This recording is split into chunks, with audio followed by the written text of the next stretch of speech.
O furacão é um dos fenômenos mais severos da natureza. É interessante a gente conhecer como que se formam os furacões, que o furacão ele se forma no mar.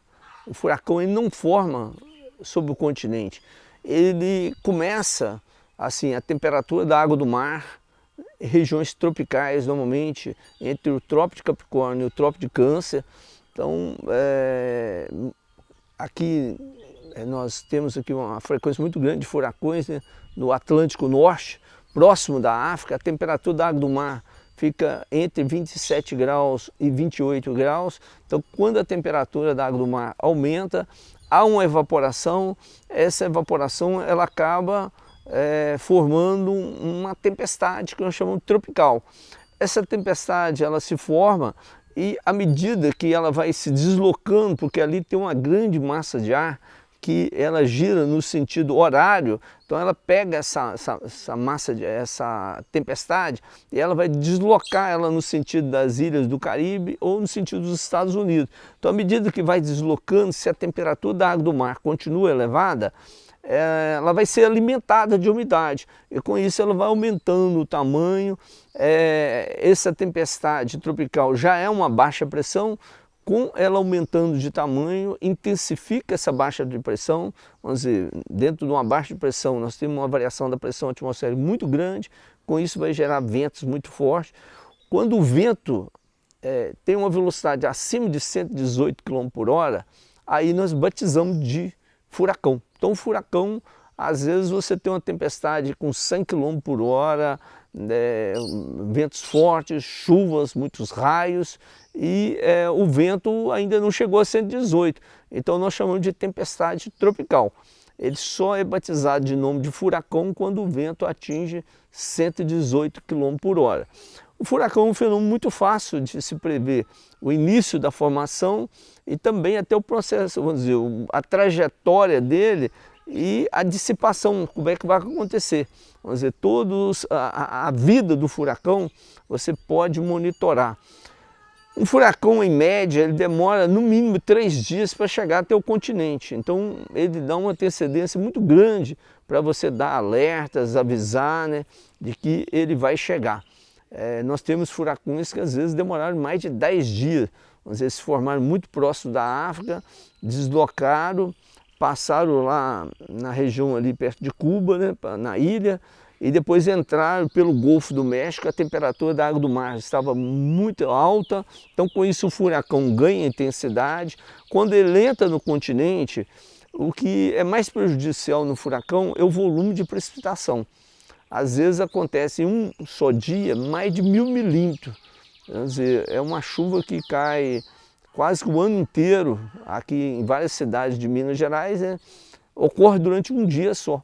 Então esse volume de precipitação é que realmente causa muitos problemas, muitos prejuízos. Claro que nós temos ventos fortes, são ventos aí de 150, 180 km por hora. Se for próximo, ali na região do continente, ali próximo do mar, você também tem ondas fortíssimas, né, que chegam e provocam muita devastação. Agora, à medida que você entra para o interior do continente, esse conteúdo de umidade ele vai diminuindo e com isso o furacão ele vai enfraquecendo até se dissipar. Então, às vezes um furacão ele chega numa categoria 4, 5 no continente, aí ele anda centenas de quilômetros, ele já vai estar numa categoria 2 ou 1 e depois já entra em dissipação. Nós já tivemos alguns casos também de furacões que entram próximo ali do Golfo do México e quase que atravessam os Estados Unidos no sentido norte e sul, né, e vai sair lá no sentido nordeste, próximo de Nova York, e depois entrar em dissipação.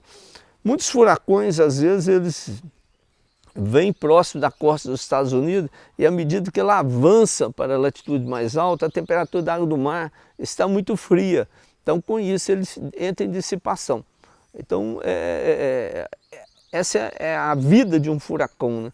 O furacão é muito interessante porque no passado eles batizavam os nomes dos furacões muitas vezes pela latitude, longitude de formação, e teve um período muito grande da história que eles batizavam pelo nome do santo do dia.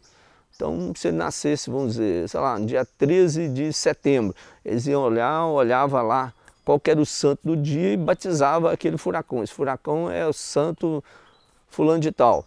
E só que no outro ano você podia ter um outro furacão que se formar no mesmo dia.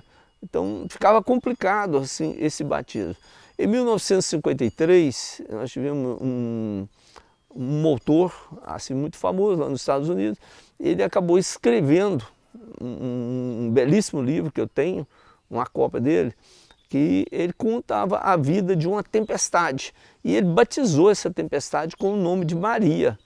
Ele até coloca assim, muitos conhecimentos, até bastante profundos, né, em termos meteorológicos, né, muito interessante você ler esse livro. E a partir desse momento que ele batizou essa tempestade com o nome de Maria, a Organização Meteorológica Mundial resolveu batizar os furacões com o nome de mulheres. Então os furacões passaram já a ter nome de mulheres. E eles fizeram assim, já uma lista. Então, no Atlântico Norte, se formar, vamos supor, em 2020, furacões, começar a temporada de furacões. A temporada de furacões no Atlântico Norte, ela começa, por exemplo, no final de junho e termina no final de outubro. Então tem um período muito bem definido ali de ocorrência de furacões. Os maiores furacões, os furacões mais intensos, ocorreram principalmente nos meses de setembro e outubro, quando a temperatura da água do mar estava bastante elevada. Então já existe uma lista, são 21 nomes de mulheres, né, que eram colocados, então eles já sabiam, ó, o primeiro furacão que vai se formar, ele vai se chamar tipo Ana, o outro segundo vai se chamar Isabel. Então tinha a lista completa. Só que em 1978, com um movimento feminista muito forte, não só nos Estados Unidos, mas no mundo de uma forma geral, então houve muita discussão, então eles passaram a intercalar com nomes de homem também. Então hoje é nome feminino e nome masculino, então tem os dois, então você tem a lista.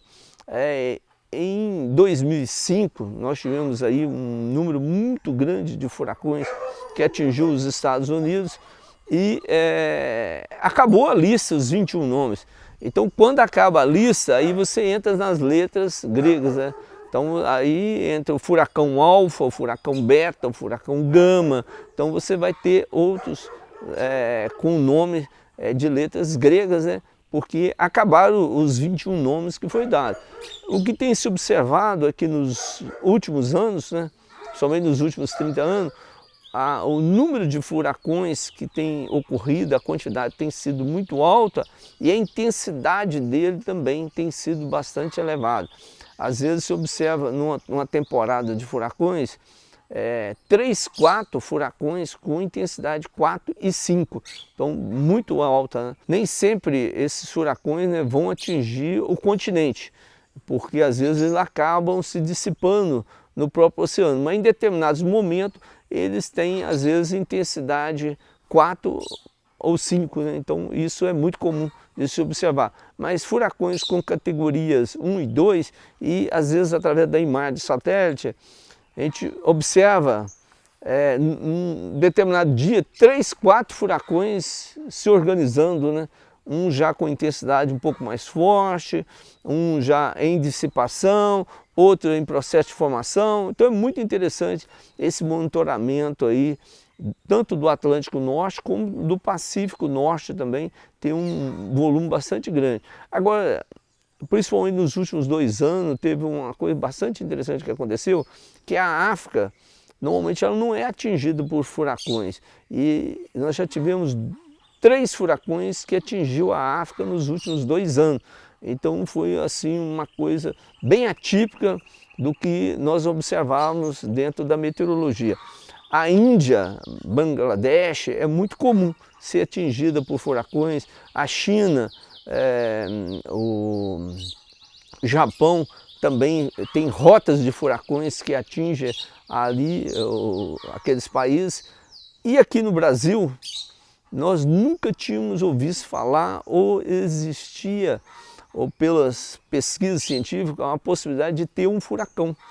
Por quê? Porque como o Brasil está muito próximo da África, se formar em latitudes tropicais uma tempestade, no Oceano Atlântico, no Atlântico Sul, ela vai chegar muito rápido no continente e com isso ela não vai ter tempo para se transformar em um furacão. Mas nós tivemos um furacão que ele surgiu através de vamos dizer, nasceu através de uma baixa pressão extratropical que estava a mais de 2.000 quilômetros do litoral ali, lá de Santa Catarina, então estava muito longe e dentro desse centro de baixa pressão nasceu uma baixa, né, um núcleo de uma baixa pressão e uma alta pressão, uma alta fria, pegou esse sistema, deslocou-se no sentido do continente, ele começou a se formar no dia 23 de março, chegou no dia 28 de março no continente. Ele pegou o sul de Santa Catarina e o nordeste do estado do Rio Grande do Sul. Tivemos 3 mortes, ventos em torno de 173 km por hora, prejuízos aí de milhões. Não foi dado alerta pela Defesa Civil, tanto estadual e a Defesa Civil Nacional, porque ninguém imaginava que aquilo ali poderia ser um furacão. Mas a comunidade científica estudou muito bem o assunto e verificou que era um furacão que nasceu em latitudes extratropicais, vamos dizer, não foi em latitudes tropicais. Isso aconteceu em 2004. Na época eu estava fazendo uma previsão meteorológica para a Rádio Itatiaia e foi até surpresa, assim, com o locutor que eu estava falando ao vivo, no sábado, quando o furacão estava chegando, eu estava monitorando o sistema durante dia a dia. E aí eles fizeram uma pergunta de praxe sobre o que ia acontecer com o tempo em Minas Gerais e no final eu perguntei, né, ao locutor, eu falei assim, olha, e você não vai me perguntar nada sobre o furacão que está chegando hoje em Santa Catarina? Ele até assustou, mas furacão aqui no Brasil? Eu falei, sim, está chegando um furacão aqui no Brasil. Ele estava já com o olho muito bem definido, ventos muito intensos, e não foi dado alerta por falta realmente de preparo, tanto da Defesa Civil, tanto estadual de Santa Catarina e Defesa Civil Nacional naquele período.